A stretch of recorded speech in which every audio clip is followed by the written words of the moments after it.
एक और मामला है कि कल ही शिक्षा मंत्री ने ऑनलाइन अटेंडेंस को लेकर के उनसे सवाल किया गया कि ऑनलाइन अटेंडेंस जैसे जैसे बनेंगे उसी आधार पर जो है शिक्षकों का वेतन भी दिया जाएगा। अब इसको आप किस तरीके से देखते हैं? उन्होंने कहा कि नया है, टेक्नोलॉजी है, इसको अपनाना चाहिए और एक्सपेरिमेंट, कोई भी चीज़ नया आता है तो थोड़ी दिक्कत हो सकती है, लेकिन आगे चल करके उसकी खामियों को दूर किया जा रहा है ऐप में, और इसमें विकल्प भी दिए जा रहे हैं कि अगर आपसे नहीं बन रहा है तो हेडमास्टर को दिया गया है लॉगिन, उससे आप बनवा सकते हैं, और रजिस्टर वाला भी विकल्प है जो पहले होता था। तो ये जो वेतन को जोड़ दिया गया अब ऑनलाइन अटेंडेंस से, इसको आप किस तरीके से देखते हैं? देखिए, हमने कई बार कहा है कि हमें ऑनलाइन अटेंडेंस से कोई परहेज नहीं है, लेकिन सरकार अपनी व्यवस्था स्वयं लाए।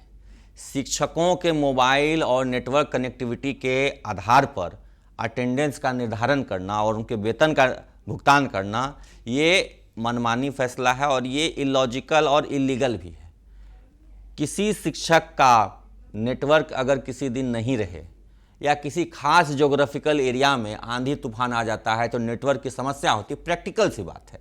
ये कोई रॉकेट साइंस नहीं है कि लोग नहीं जानते हैं। अगर आंधी तूफान आ जाता है तो उस दिन नेटवर्क की प्रॉब्लम हो जाती है, आसपास के टावर में समस्या आ सकती है, तो क्या उस दिन सबको एब्सेंट मान लिया जाएगा?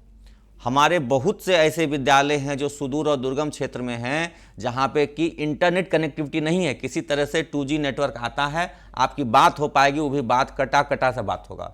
मैं आपको 10 ऐसे स्कूल के नाम दे सकता हूं जहां अभी आप फ़ोन करेंगे तो आपकी बात ठीक से नहीं हो पाएगी, या तो उनको छत पर जाना पड़ता है या उनको विद्यालय से थोड़ा दूर जाना पड़ता है, तब बात हो पाती है। वैसे जगह पर क्या होगा इस अटेंडेंस सिस्टम का? हम लोग तो बार बार सरकार से ये मांग कर रहे हैं कि आप सबको वायरलेस कनेक्टिविटी दीजिए, या फिर जो आप कहते हैं वो लैंड नेटवर्क होता है उसके माध्यम से इंटरनेट की कनेक्टिविटी दीजिए। सरकार अपनी व्यवस्था खुद करे, विद्यालय सरकार लगाए ना बायोमेट्रिक सिस्टम। प्राइवेट संस्थानों में जाते हैं, पंचिंग करते हैं, बिल्कुल वैसी कुछ बिल्कुल वैसी व्यवस्था करे सरकार। सब जगह बायोमेट्रिक अटेंडेंस सिस्टम लगाए, ऑनलाइन उसकी रिपोर्टिंग ले, हम लोग उसके लिए तैयार हैं।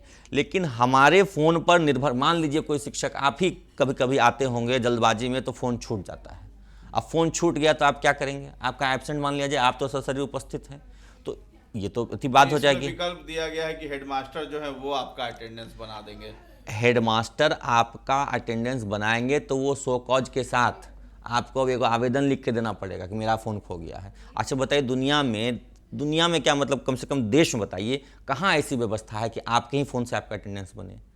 अटेंडेंस की व्यवस्था आप हेडमास्टर को ही एक टैब दे दीजिए, हेडमास्टर साहब को ही आप एक व्यवस्था कीजिए, उन्हीं को चिन्हित कर दिया जाए। शिक्षकों के मोबाइल को आप क्यों उसमें आश्रित कर रहे हैं, डिपेंडेंट कर रहे हैं? अब बहुत सारे ऐसे हैं जो कि स्मार्टफोन लेके नहीं जाते हैं, छोटा फ़ोन है उनके पास, वही लेके जाते हैं। ये क्यों आप उन पर डिपेंडेंट? आप क्या कोई मोबाइल खरीदने के लिए अलग से पैसे देते हैं क्या? डेटा कनेक्टिविटी के लिए एक तो वेतन 2 महीने 3 महीने बाद आप देते हैं, तो क्या सबका रिचार्ज मोबाइल रहेगा, इसकी आप गारंटी लेते हैं? तो ये व्यवस्था में हम तो देखिए ऑनलाइन अटेंडेंस के पक्षधर हैं, लेकिन व्यवस्था सरकार की हो। शिक्षक अपने हाजिरी की व्यवस्था स्वयं नहीं करेगा, आप एक व्यवस्था कीजिए। बीच में हमने सुना था कि ऑनलाइन अटेंडेंस के लिए सभी हेडमास्टर को टैब मिलेगा, तो वो आप उनको टैब दीजिए, उसमें उनको कहिए वो रिचार्ज करा के वो नेटवर्क कनेक्टिविटी अपना सही करके रखेंगे। शिक्षक पहुंचेंगे, उसमें खड़े होकर के फेस डिटेक्शन हो चाहे बायोमेट्रिक डिटेक्शन हो, वो अपना अटेंडेंस देंगे। जब निकलेंगे तो वो लॉग आउट करेंगे। तो वो मैनेजमेंट की जिम्मेदारी हेडमास्टर की हो, वो शिक्षकों के मोबाइल से अटेंडेंस बनाने वाला सिस्टम सही नहीं है, इसको सरकार बदले। हम ऑनलाइन अटेंडेंस को भी जोड़ दिया गया है कि वेतन भी आधार पर होगा। आप छुट्टी एक दिन का लेते हैं तो उसके लिए भी उसमें आवेदन आपको देना होगा। मैंने ऑनलाइन जो है ये देखिए ऐप में जो है आपको ये फीड डालना पड़ेगा। ये ऐप स्कूल के हेडमास्टर साहब चलाएं, वो रखें टैब, उसमें लोग अपना आवेदन उनको दे दें, वो आवेदन को अपलोड करें चाहे जो करें, वो उसकी जिम्मेदारी उनकी होनी चाहिए।